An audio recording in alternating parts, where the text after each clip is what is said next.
ಹೊರಟಿದೆ ಮನಸ್ಸು ಶಿವನ ಹಾದಿಯಲ್ಲಿ, ದ್ವಾದಶ ಜ್ಯೋತಿರ್ಲಿಂಗಗಳ ದರ್ಶನದ ಆಸೆಯಲ್ಲಿ. ಪಾಪವನ್ನೆಲ್ಲ ಕಳೆಯುವ ಪವಿತ್ರ ಪಯಣವಿದು, ಶಿವನಾಮಸ್ಮರಣೆಯೊಂದೇ ದಾರಿದೀಪವಿದು. ದೇಹದ ಆಯಾಸವನ್ನೆಲ್ಲ ಶಿವನ ಪಾದಕ್ಕೆ ಅರ್ಪಿಸುತ್ತಾ ಮರಳುವೆವು ನಾವು ಭಕ್ತಿಯ ಜ್ಯೋತಿಯನ್ನು ಬೆಳಗುತ್ತಾ.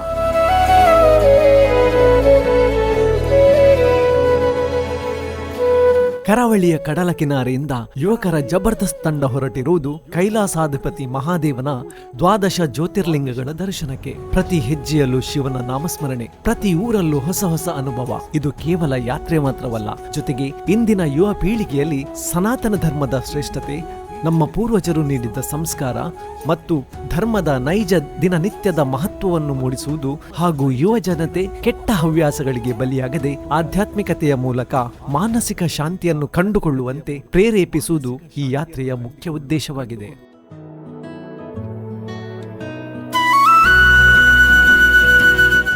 ಯಾತ್ರೆಯ ಮೊದಲ ಹೆಜ್ಜೆ ಪ್ರಾರಂಭವಾಗುವುದು ತುಳುನಾಡಿನ ಅಧಿಪತಿಯ ಪಾದತಲದಡಿಯಿಂದ. ಹೌದು, ಉಡುಪಿ ಜಿಲ್ಲೆಯ ಕುಂದಾಪುರದಿಂದ ಸುಮಾರು 6 ಕಿಲೋಮೀಟರ್ ಇರುವ ಐತಿಹಾಸಿಕ ಗ್ರಾಮ ಬಸ್ರೂರಿನಲ್ಲಿ ತುಳುನಾಡಿನ ಅಧಿಪತಿ ತುಳುವೇಶ್ವರ ಸನ್ನಿಧಾನದಿಂದ ನಿತಿನ್ ಪೂಜಾರಿ ಬೈಲೂರು, ಅಜಯ್ ಮೊಯ್ಲಿ ಕುಕ್ಕುಂದೂರು, ರಿತೇಶ್ ಕರ್ಕೇರ ತಳಪಾಡಿ, ಬಸಂತ್ ಕುಮಾರ್ ಕುತ್ಯಾರೂರವರ ದ್ವಾದಶ ಜ್ಯೋತಿರ್ಲಿಂಗ ಯಾತ್ರೆ ಪ್ರಾರಂಭವಾಗಿದ್ದು, ತುಳುವೇಶ್ವರ ಸನ್ನಿಧಾನ ಮತ್ತೆ ಮುನ್ನೆಲೆಗೆ ಬಂದು ಅಭಿವೃದ್ಧಿ ಕಾರ್ಯಗಳನ್ನು ಕಾಣಲಿ ಎಂದು ಇದರ ಆಶಯವಾಗಿದೆ.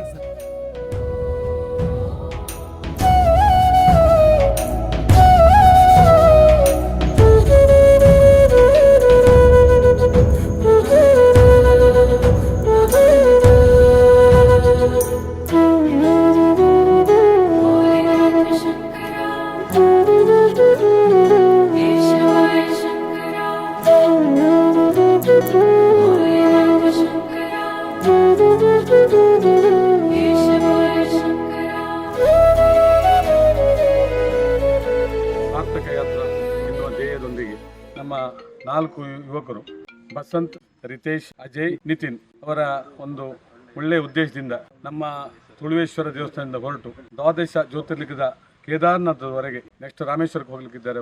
ಅವರ ಈ ಯಾತ್ರೆ ಯಶಸ್ವಿಯಾಗಲಿ, ಅವರಿಗೆ ಯಾವುದೇ ಅಡ್ಡಿ ಆತಂಕ ಬರದೇ ಇರಲಿ, ಅವರಿಗೆ ಶ್ರೀ ತುಳುವೇಶ್ವರ ಜ್ಯೋತಿರ್ಲಿಂಗ ದೇವರ ಆಶೀರ್ವಾದ ದೊರಕಲಿ, ಅವರ ಧ್ಯೇಯ ವಾಕ್ಯ ಎಲ್ಲರಿಗೆ ಮುಟ್ಲಿ ಅಂತ ಈ ಸಂದರ್ಭದಲ್ಲಿ ಹಾರೈಸ್ತಾ, ಅವರ ಯಾತ್ರೆಗೆ ಶುಭ ಹಾರೈಸ್ತಾ, ದೇವರ ಆಶೀರ್ವಾದವನ್ನು ಬೇಡ್ತಾ ಅವಕಾಶಕ್ಕಾಗಿ ನಾನು ನಿಮ್ಗೆಲ್ಲರಿಗೆ ವಂದಿಸ್ತೇನೆ.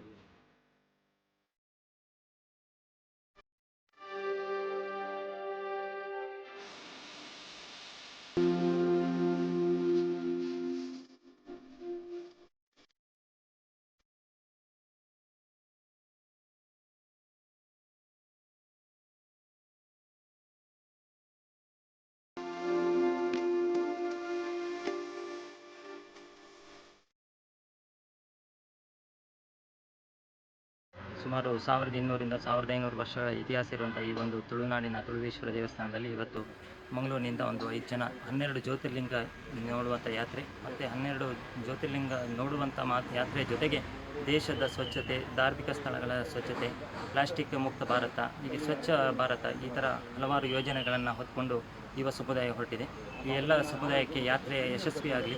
ಮಂಗಳೂರಿನ 4 ಹುಡುಗರು ವಸಂತ, ಅಜಯ್, ನಿಖಿಲ್, ಬಸಂತ, ಇವರು ಭಾರತ ದೇಶದಲ್ಲಿರುವಂಥ 12 ಜ್ಯೋತಿರ್ಲಿಂಗದ ದರ್ಶನ ಮಾಡಲಿಕ್ಕೆ ತುಳುವೇಶ್ವರ ದೇವಸ್ಥಾನ ಇಲ್ಲಿಂದ ಹೊರಡುವಂಥ ಸಂಕಲ್ಪ ಮಾಡಿದ್ದಾರೆ. ಅವರ ಯಾತ್ರೆಯು ಒಳ್ಳೆ ರೀತಿ ಸುಗಮವಾಗಿ ಸಾಗಿ ಬರಲಿ ಅಂತ ಹಾರೈಸ್ತೇನೆ.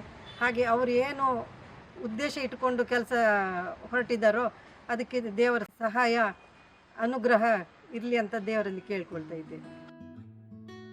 ಕರಾವಳಿ ಎಂದರೆ ಕೇವಲ ಸೌಂದರ್ಯದ ಕಡಲ ತೀರವಲ್ಲ, ಅದು ಕಲೆ, ಸಂಸ್ಕೃತಿ ಮತ್ತು ಆಳವಾದ ಆಧ್ಯಾತ್ಮಿಕತೆಯ ತವರೂರು.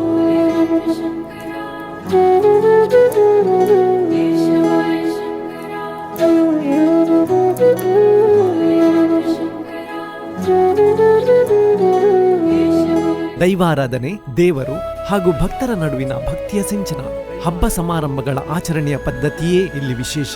ಇಲ್ಲಿ ದೈವದೇವರು ಕೇವಲ ಭಯದ ಸಂಕೇತವಲ್ಲ, ಕಷ್ಟಗಳನ್ನು ಆಲಿಸುವ ಮನೆಯ ಹಿರಿಯರಂತೆ ಇಂದಿಗೂ ಕೋರ್ಟು ಕಚೇರಿಗಳಲ್ಲಿ ಬಗೆಹರಿಯದ ಎಷ್ಟೋ ಸಮಸ್ಯೆಗಳು ದೈವದ ಸನ್ನಿಧಿಯಲ್ಲಿ ಅಭಯ ನುಡಿಯ ಮೂಲಕ ತೀರ್ಮಾನವಾಗುತ್ತದೆ. ಕರಾವಳಿ ಜನರ ಆಚಾರ ವಿಚಾರಗಳು, ಅತಿಥಿ ಸತ್ಕಾರ ಮತ್ತು ಭಕ್ತಿಯ ರೀತಿ ನಿಜಕ್ಕೂ ಅನನ್ಯ. ಆಧುನಿಕತೆಯ ಈ ಯುಗದಲ್ಲೂ ತನ್ನ ಮೂಲ ಬೇರುಗಳನ್ನು ಮರೆಯದೆ ಸಂಸ್ಕೃತಿಯನ್ನು ಜೀವಂತವಾಗಿಟ್ಟಿರುವ ಕರಾವಳಿ ನಿಜಕ್ಕೂ ಅಗ್ರಗಣ್ಯ.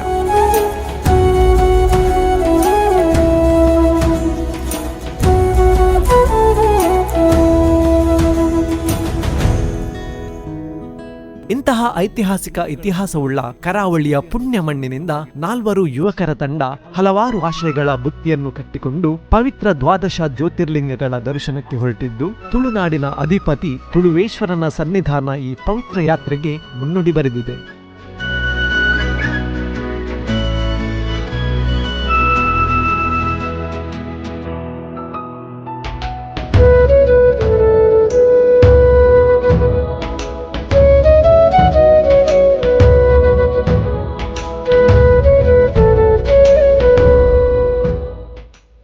ನಾಲ್ವರು ಯುವಕರ ಪವಿತ್ರ ಸಂಕಲ್ಪ ಇದಾಗಿದ್ದು 45 ದಿನಗಳು ತಮ್ಮದೇ ವಾಹನದಲ್ಲಿ ಭಾರತದ ಪವಿತ್ರ ದ್ವಾದಶ ಜ್ಯೋತಿರ್ಲಿಂಗಗಳ ಮಹಾಯಾತ್ರೆ.